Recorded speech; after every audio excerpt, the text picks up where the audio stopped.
In the cold heart of the Fang, where the mountain fortress of the Space Wolves burrows deep into the frozen rock of Fenris, there are vaults that few ever visit. The Vaults of Rest, they are called, and the cold there is maintained not merely by the ice that grips the world above, but by careful technology designed to preserve what slumbers within. Ulrik the Slayer's breath misted in that chill air as he descended into the depths. He was ancient by any measure, one of the oldest space wolves still walking, his face a weathered map of centuries of war. The skull-faced helm he carried marked him as a wolf priest, one of the spiritual guardians of his chapter, charged with maintaining the traditions and the souls of his brothers. His role set him apart from the warrior packs and their lords, a parallel authority that could, when necessary, overrule even the mightiest of the chapter's commanders. He had come seeking wisdom. He had come seeking counsel from one even older than himself. The vault before him held one of the great war machine berths, its stone walls lined with cogitator screens and archaeotech devices that clicked and whirred in the half-darkness. Set into the berth, linked to the fortress by hundreds of cables and hoses, was a dreadnought. Even asleep, even stripped of its arm-mounted weaponry, the machine's brutal shape spoke of danger and fury barely contained. Ulrik placed a hand against the sarcophagus at the dreadnought's heart. The ceramite plating was caked with frost, cold enough to burn even through his gauntlet. "Brother Bjorn," he said, his words echoing through the vault, "your chapter has need of you." There was no reply. The ancient machine did not stir. Bjorn the Fell-Handed, the oldest living space marine in the entire Imperium, 10,000 years ago, he had walked beside Leman Russ himself, the Primarch who had founded their chapter. He had been there when Russ departed on his final journey into the Eye of Terror, and he had heard the Primarch's promise to return at the Wolf Time, when the galaxy's final battle would be fought. Now Bjorn slept, as he had slept for years, the intervals between his periods of waking growing ever longer as the millennia passed. Some wondered if he would ever rise again, or if his long vigil had finally, quietly, come to an end. "A Daemon has woven lies that claim Russ is dead," Ulrik continued, speaking to the silent machine as though his brother could hear. "It seeks to shake our spirit with such deceit. You could end our disquiet, brother.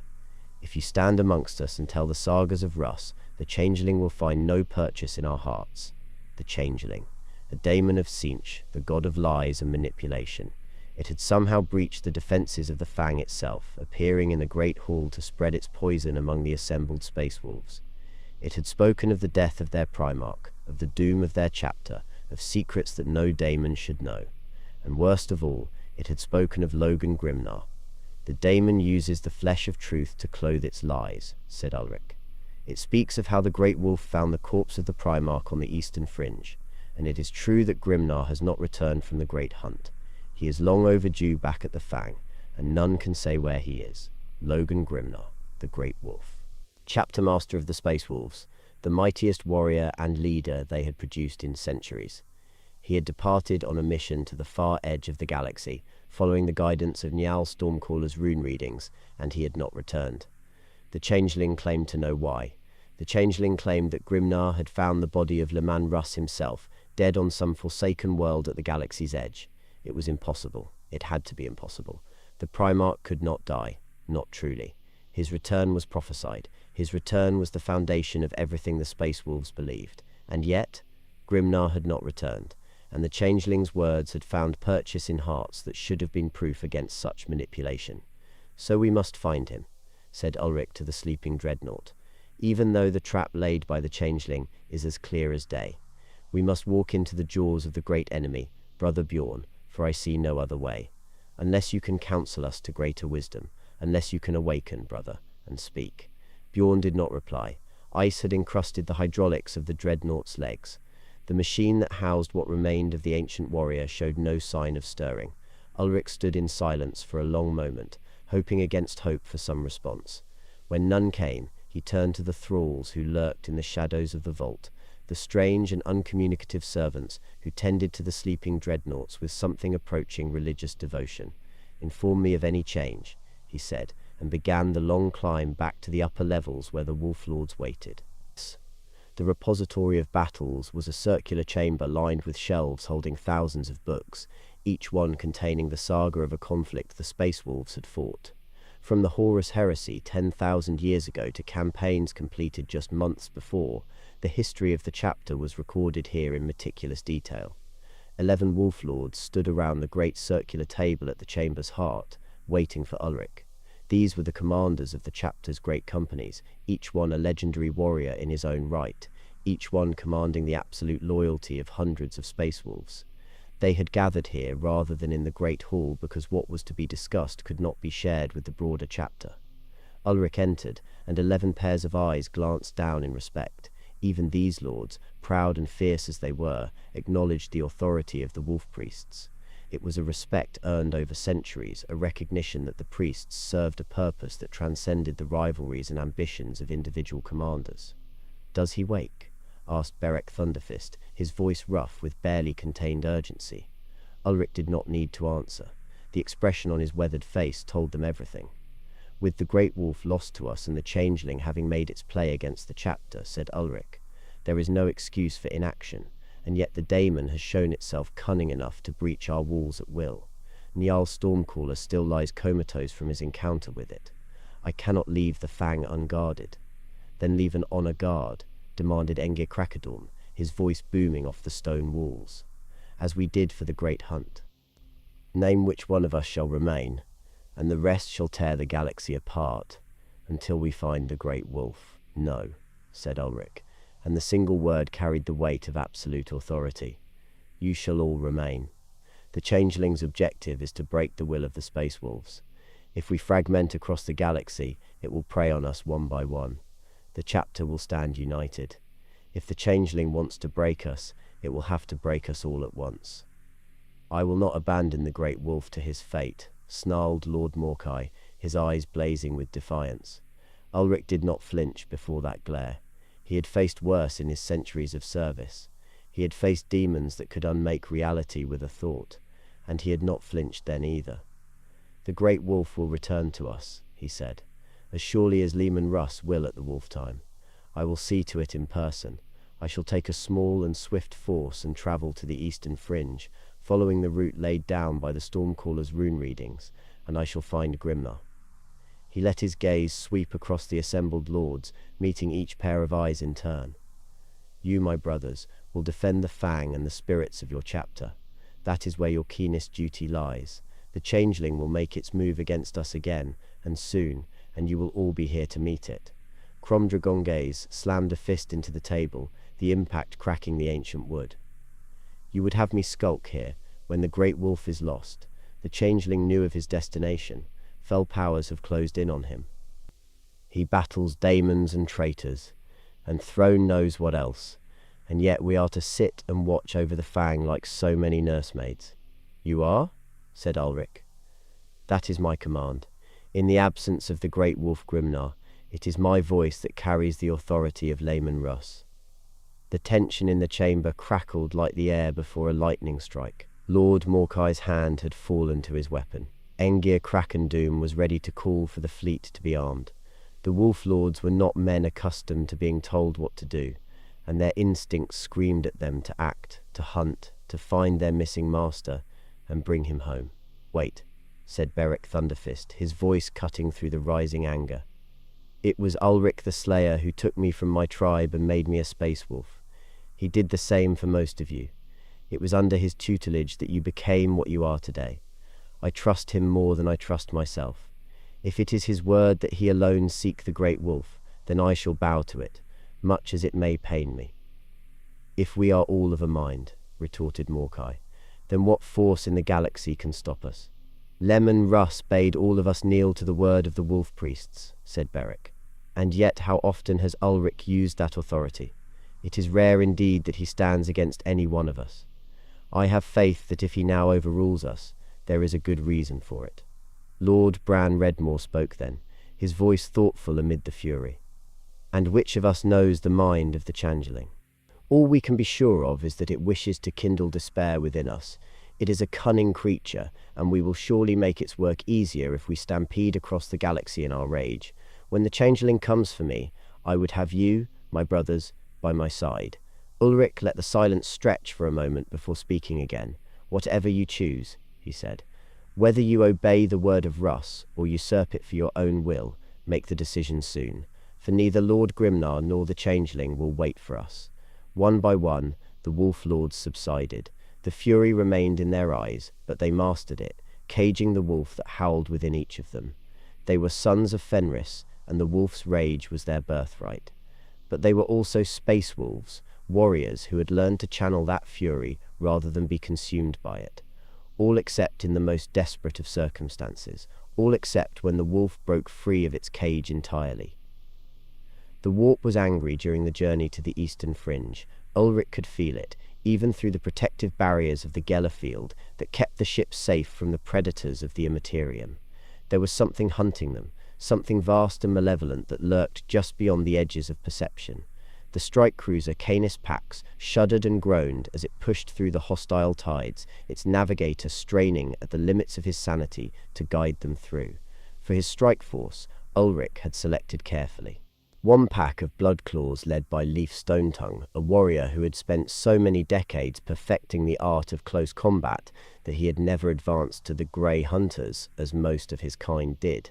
2 packs of Grey Hunters under steady, reliable commanders, and a squad of Wolfguard in ancient Terminator armor, veterans who had served the chapter for centuries and who could be trusted to follow orders without question.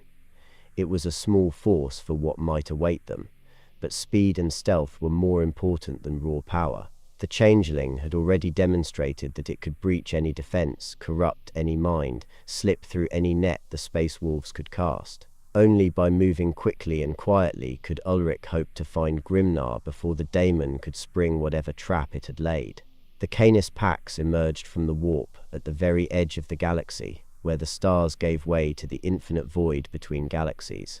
The planet Dactyla hung against that blackness, a purplish half-disk orbiting a dying red star. It was a broken world, its surface shattered by some ancient cataclysm, its cities long abandoned, its only inhabitants now the Xenos who had claimed it for their own. The Tau.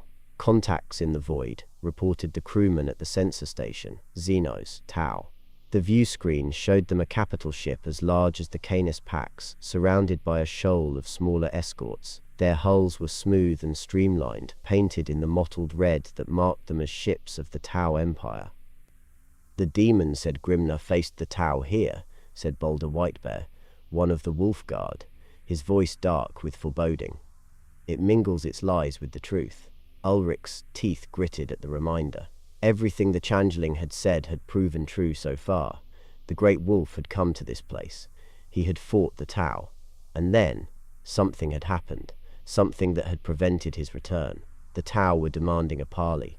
One of theirs, one of the Space Wolves, meeting between the fleets to discuss terms. Ulrik's first instinct was to refuse, to fight his way through the Xenos blockade and take what he had come for by force. But the Canis Pax could not win against the assembled Tau fleet. The shipmistress had made that clear in blunt terms. "We cannot break through," she said. "Not here. They have many times our tonnage in the void. We'll be drifting metal before we reach high orbit." Ulrik quelled the wolf that snarled inside him. The greatest challenge for any wolf priest was to cage that inner beast, to keep his reason unclouded by the fury that was the birthright of every son of Fenris. It was an unnatural thing, almost a blasphemy against his heritage. But it was necessary. A wolf priest who let the wolf run loose could not counsel his brothers, could not make the cold calculations that survival sometimes demanded. "Contact them," he said. "I will speak." The Tau commander who met him in the shuttle between fleets was called Shas'el Malcaon.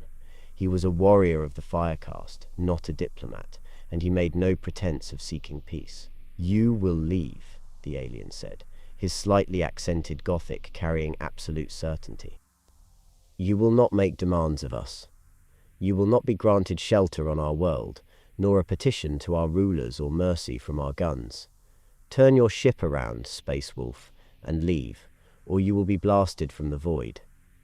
"Let us recover our dead," said Ulrik. "This is no more than you would ask of us."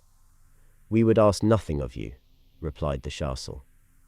"I called for this meeting so I could see you face to face, one warrior to another, and avoid more unnecessary bloodshed. If you possess any of the honor, of which your Imperium likes to speak, you will preserve the lives of your people, and swallow your pride, and leave this world to the Tau Empire." The alien turned to go, then paused at Ulrik's final words. "You cross one space wolf, you cross us all. We are not like the humans of the Imperium you may have encountered. We will swear an oath and pursue you to the end of the galaxy."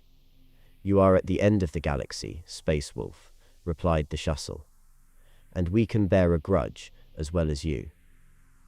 The plan was simple, as the best plans often are.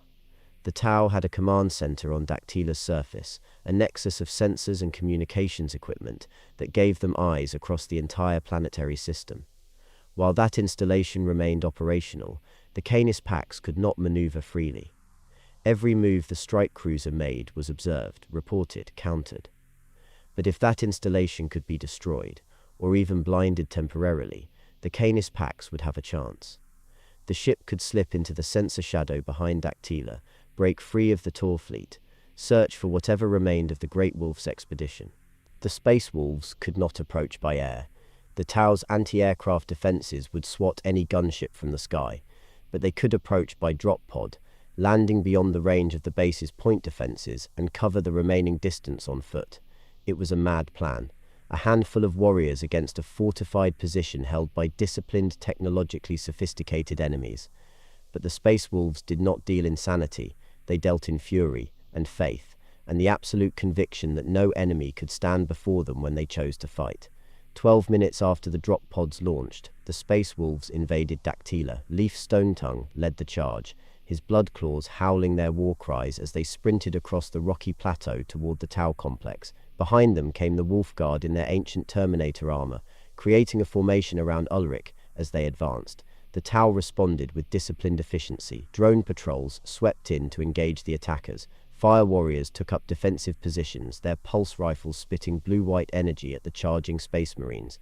Kroot mercenaries, the savage avian creatures the Tau employed as auxiliaries, interposed themselves between the invaders and their objective. The Space Wolves tore through them all. Stonetongue's power sword blazed with deadly light as it carved through alien flesh. The Wolf Guard's storm bolters roared, filling the thin air with explosive shells that shredded everything they touched. Ulrik waded through the carnage with Crozius and plasma pistol, his skull-faced helm a vision of death to any enemy who glimpsed it. They breached the outer dome. They fought their way through the command center, smashing cogitators and killing every Xenos they encountered. The Vespids, strange insectoid creatures allied with the Tau, swooped down from above, and the Space Wolves cut them from the air. The Kroot charged with their bone knives, and the blood claws met them with chainswords revving. It was butchery. It was glorious. It was everything a son of Fenris was born to do. And then Ulrik saw the Daemon. The fire warrior leading the Tau defense had been trying to direct his disintegrating squad from the rear. But as Ulrik closed in, the alien's visor changed. Where there had been only the blank surface of Tau technology, now there was a pool of formless dark. It plunged down through the alien's skull and into another reality, where ancient stars boiled away and new nebulae bloomed into existence. A glimpse of infinity, a vision of the void beyond the void. The Changeling. It was here. It had followed them to Dactyla. The wolf inside Ulrik howled with fury. The Daemon that had invaded the Fang, that had spoken its lies before the assembled chapter, that had claimed the Primarch was dead. It was here, wearing the flesh of a Tau warrior, and Ulrik could end it. He could destroy the physical form the Daemon had taken and banish it back to the warp for centuries. The fire warrior fled. Ulrik pursued. He barely noticed as he smashed aside a Kroot that leapt at him. He did not acknowledge the fire warrior crushed beneath his armored feet as he ran. He saw nothing but the daemonic presence ahead of him, heard nothing but the echo of the changeling's laughter. The wolf was loose. Ulrik felt its shackles breaking in his mind. Its howl filled his consciousness, drowning out the careful discipline he had spent centuries building. He was no longer a wolf priest, cold and calculating.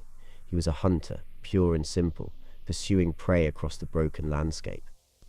He chased the Daemon through the Tau complex, past banks of alien technology and scattering groups of Xenos, outside, onto the rocky plateau between structures. A pack of Kroot tried to stop him, and he tore through them without slowing, his Crozius rising and falling in arcs of destruction. and then the battlesuit appeared. It was twice his height, a bipedal war machine armed with an energy cannon capable of punching holes through tank armor. The Tau commander, Shas'el Malcaon, stood in its open cockpit, directing the machine against the space wolf who had invaded his base. Ulrik did not hesitate. He leapt at the battlesuit, finding handholds between armor plates, climbing toward the cockpit. His crozier smashed into the machine's sensor cluster, blinding it. The battlesuit's shield arm grabbed him and threw him away, and he hit the ground hard, ceramite cracking against rock. He was up again instantly. The rage drove him forward. The battlesuit was reeling, damaged, and Ulrik pressed the attack.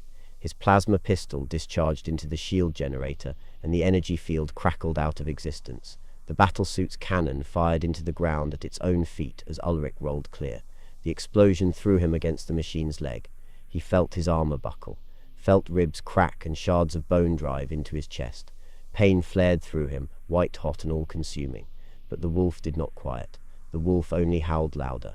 Ulrik pulled himself up by the edge of the open cockpit, coming face to face with the Tau commander. His crozius was drawn back for the killing blow, and then he saw the reflection in the alien's black eyes. The shape of his own skull-faced helm distorted, broke apart in a spray of stars. Galaxies spun away. The thunderheads of glowing stellar gas boiled out from an endless void. The vision. The same vision he had glimpsed in the Fire Warrior. The mark of the Changeling. Something slammed into Ulrik's side. He fell from the cockpit, hit the ground beside the blast crater. The Fire Warrior, the one he had been chasing, stood over him. And now the void rippled across both the Fire Warrior's helm and the Shas'el's face, and Ulrik heard laughter ringing from some dark place. Understanding crashed through him like a wave of ice water. The Changeling was not on Dactyla. The Daemon had never been on Dactyla. It was on Fenris, lurking at the threshold of the Fang, waiting for its chance to invade the minds of the Space Wolves. It had cast an illusion to lure Ulrik away, to make him separate himself from his brothers, to force him to unleash the wolf he had spent centuries learning to cage. Because the Changeling knew his weakness, the rage of Fenris, the fury that lived in every son of that icebound world. When the wolf ran loose, all the mental discipline a wolf priest could build would shatter and be forgotten. Ulrik had done exactly what the Daemon wanted. He had split off from his brothers. He had made himself vulnerable. He had gotten himself cornered alone by the enemy in a way that would have had him scolding the most ignorant novice. The battlesuit's foot rose above him, poised to crush. In that moment, when death became certain, Ulrik felt a strange emotion surface amid the pain and regret. It was a peculiar form of admiration, nothing positive, nothing that suggested forgiveness or kinship. But he could not help acknowledging the sheer cunning of the Changeling, the way it had found the one weakness in a man who should have had no weakness at all. For all Ulrik took pride in being Fenrisian, in being a son of Leman Russ, his homeworld and his Primarch had given him the very flaw the Daemon had exploited. The foot rushed down, and somewhere among the stars, Ulrik realized with what would surely be his final thought, lay a Fenris now open to the predations of the dark gods. But this is not a story of endings. The void above Dactyla was streaked with starship fire. The Canis Pax had not been idle while Ulrik pursued his phantom quarry. Shipmistress Asgeir had kept the strike cruiser alive through impossible maneuvers, weaving between the Tau fleet, buying time for the warriors on the ground. And now other ships were arriving, ships bearing the sigils of the Space Wolves. Ships that should not have been there, ships that should have remained at Fenris according to Ulrik's orders. The Wolf Lords had not obeyed. Perhaps they had sensed the trap. Perhaps their instincts had screamed at them that something was wrong. Perhaps they had simply refused to let their wolf priest walk into danger alone, regardless of what he commanded. Whatever the reason, they had come, and their arrival changed everything. The Tau fleet found itself suddenly outnumbered. The battlesuit's foot never completed its descent, for its pilot was too busy responding to the chaos in orbit, the new threat that demanded his attention. Ulrik rolled clear, broken ribs grinding, and somehow found his feet. The Changeling's laughter faded. The Daemon's attention had shifted. Its trap had been sprung too early, or too late, or simply not well enough. The Space Wolves had refused to scatter, refused to break, refused to let the isolation and despair the Daemon cultivated take root in their hearts. They were sons of Fenris, they were brothers, and they would not abandon one of their own. Ulrik limped back toward the Tau complex, where his strike force was still fighting. Bloodclaws howled in triumph as they drove the remaining crew before them. Wolf Guards smashed through the last Tau resistance with inexorable fury. The sensor installation that had given the Tau their eyes over Dactyla was burning, its arrays shattered, its purpose destroyed. Overhead, the Tau fleet was breaking off, overwhelmed by the sudden arrival of Space Wolf reinforcements. The Tau were disciplined soldiers, skilled and brave, but they knew when a battle was lost. They withdrew toward the edge of the system, leaving Dactyla to the wolves who had come to claim it. In the ruins of the Tau Command Center, surrounded by the bodies of aliens and the exhausted forms of his brothers, Ulrik sank to his knees. The wolf inside him was quiet now, its fury spent. In its place was only weariness and pain, and the cold clarity of a wolf priest's mind reasserting itself. He had been outplayed. The Changeling had anticipated his every move, had manipulated his emotions, had very nearly destroyed him. If the Wolf Lords had not disobeyed his orders. But they had. That was what mattered. The Space Wolves were not mere soldiers who followed commands blindly. They were a brotherhood, bound by ties stronger than duty or discipline. When one of their own was in danger, they came, always, regardless of what they had been told to do. Perhaps that was a weakness. Perhaps their inability to simply obey made them vulnerable to manipulation, to division, to the very trap the Changeling had tried to spring. Or perhaps it was their greatest strength. Perhaps the bonds of brotherhood that made them rush to each other's aid were the same bonds that made them impossible to truly break. The Changeling could deceive individual Space Wolves. It could manipulate their emotions and exploit their weaknesses, but it could not sever the connection between them. It could not make them stop caring about each other. And as long as that connection endured, the Space Wolves would endure. They found traces of Grimnar's expedition on Dactyla, evidence of battles fought, bodies of Space Wolves laid to rest with honor by their Tau enemies, in accordance with the warrior's code that both species, despite their enmity, understood. The Great Wolf himself was not among the dead. The trail led onward, deeper into the darkness beyond the galaxy's edge. Whatever had drawn Grimnar to this forsaken place, whatever mystery in Jarl Stormcaller's runes had pointed toward, it had not been resolved here. The Great Wolf had moved on, pursuing something that remained hidden even from the Space Wolves, who now followed in his wake. Ulrik stood at the observation port of the Canis Pax, looking out at the dying star that illuminated Dactyla's broken surface. His wounds had been tended by the ship's medicae, his armor had been repaired. The wolf inside him had been caged once more, locked away behind the mental walls he had spent centuries constructing. But he could still feel it there, waiting, hungry, patient. Every son of Fenris carried the wolf within them. It was their heritage, their birthright, the fury that made them among the most fearsome warriors in the galaxy.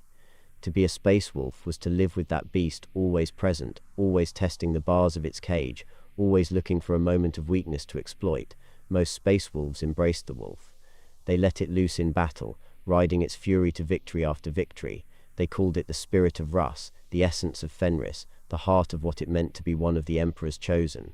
But Ulrik was a wolf priest. His duty was different. He had to cage the wolf so that he could think clearly, counsel wisely, make decisions that served the chapter's interests rather than his own rage. It was a burden that few understood, a sacrifice that went unacknowledged by most of his brothers. The Changeling had understood. The Daemon had seen exactly what Ulrik had given up in order to serve as he did, and it had used that knowledge against him. It had found the crack in his armor, the weakness he thought he had mastered, and it had pried it open with surgical precision. Next time, Ulrik vowed silently, it would not be so easy. Next time, he would be ready. The Changeling was still out there, somewhere in the warp, laughing at its near success. It would try again. Daemons of its kind were patient beyond human understanding. They could wait centuries for the right moment to strike, and they never truly gave up on a target they had chosen. But the Space Wolves would be waiting too. They would hunt the Changeling as they hunted all their enemies, with fury and determination, and the absolute conviction that no foe could stand against them in the end. And somewhere beyond the edge of the galaxy, Logan Grimnar was still out there, still searching for whatever had drawn him to these forsaken stars, still fighting, still leading, still carrying the burden of the Great Wolf upon his shoulders. They would find him. Of that, Ulrik had no doubt. The Space Wolves did not abandon their own. They would tear the galaxy apart if they had to, search every star system, fight every enemy that stood in their way, because that was what it meant to be a son of Fenris. That was what it meant to be a Space Wolf. The pack endures. The pack protects its own, always. Let us speak, then, of what it means to cage the wolf. Every warrior of Fenris knows the beast that dwells within. From the moment they are chosen from the tribes of that frozen world, from the moment they undergo the transformation that makes them something more than human, they feel its presence. It is rage given form, fury given voice, the primal hunger for battle that burns in the blood of every space wolf. Most learn to ride that fury like a hunter rides a great thunder wolf across the glaciers. They let it carry them into battle, let it fuel their strength and speed and ferocity. When the wolf runs loose, a space wolf becomes something terrifying to behold, a berserker of legend, unstoppable, untiring, deaf to pain and fear alike. But the wolf priests must walk a different path. Their duty requires clear thought, cool judgment, the ability to step back from the heat of battle and see what others cannot see. A wolf priest who loses himself to the rage cannot counsel his brothers, cannot identify the warriors worthy of becoming space wolves, cannot tend to the wounded or speak the rights over the fallen, cannot do any of the 1,000 tasks that keep a chapter's soul intact, so they learn to cage the wolf, not to kill it. That would be impossible, and perhaps unwise even if it could be done. The wolf is part of them, woven into their very genetics by the legacy of Leman Russ, but they build walls around it in their minds. They train themselves to feel its presence without surrendering to it. They learn to fight with skill and precision even as the beast howls for release. It is a constant struggle. Every battle, every moment of stress or anger or grief, the wolf tests those walls. Sometimes it finds a crack, sometimes it slips through, and the wolf priest becomes what he has trained so hard not to be, a creature of pure instinct, acting without thought, following the beast wherever it leads. The Changeling had known this. The Daemon had studied Ulrik, perhaps for years, learning his patterns and his weaknesses. It had crafted a trap designed specifically to break those mental walls, to release the wolf at the worst possible moment, to turn Ulrik's greatest sacrifice into the weapon of his destruction. It had very nearly succeeded. In the aftermath of Dactyla, as the space wolves regrouped and prepared to continue their hunt for Logan Grimnar, Ulrik spent long hours in meditation. He rebuilt the walls the Changeling had broken.